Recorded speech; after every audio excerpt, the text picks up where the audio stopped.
4, other side, 1. Missy Britt's story is like so many. I had always been insecure about my breast size. Her insecurities about her breast size led her to get breast implants, and she feels her implants led to her health problems. I started getting sick more often, and that probably started around year 3, and then it just progressively got worse after that. Fatigue and brain fog, and I started having really bad panic attacks, so I was on a prescription for 2 antidepressants for depression and anxiety, a sedative for insomnia, a medication for acid reflux. I took a leave like it was candy because everything just hurt all the time. At first, Missy chalked it all up to getting older, but that little voice inside her kept telling her that wasn't it. So she started doing some research. Almost all of it pointed to her breast implants. Once I discovered breast implant illness, it was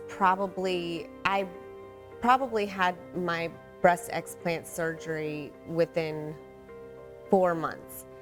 I knew in my heart, I knew in my gut that once I discovered this illness, that's what was wrong with me. Because the breast implant industry is a multi-billion-dollar industry, and because the FDA considers them safe, not all doctors believe in breast implant illness and won't remove the implants because of it.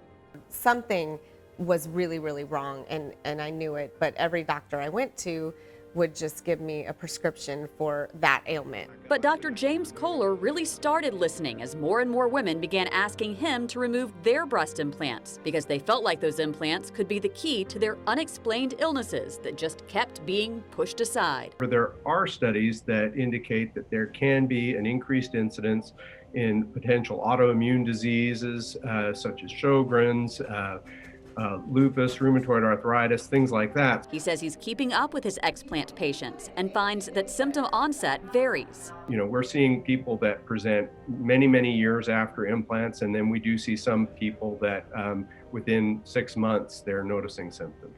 Dr. Kohler says when implants are inserted into your body forms a scar capsule around each implant. He says if you think your implants are making you sick, it is very important to tell your surgeon to not only remove them, but also remove the scar capsule surrounding each implant. If the scar tissue is in contact with the implant, the thought is if there's any kind of contaminants in the manufacturing process of the implant, or let's say it's an implant that's leaking, that's in contact with that tissue, that if you don't remove that scar tissue, that potentially some of those contaminants may remain behind, and so even though you may have removed the implant, you haven't removed all of the source of the problem. That's what Missy did, and she says she feels completely different. I have way more energy than I had in my 30s. I feel amazing, and I don't feel like I'm an 80-year-old woman anymore, and I feel like my hormones have leveled out, and I just feel a lot better. I feel my mind is very clear too.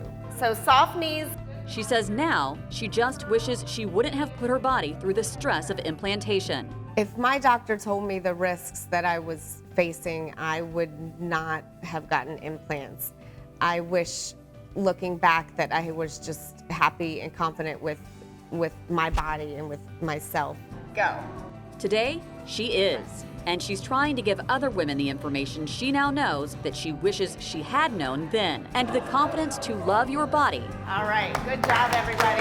No matter your breast size.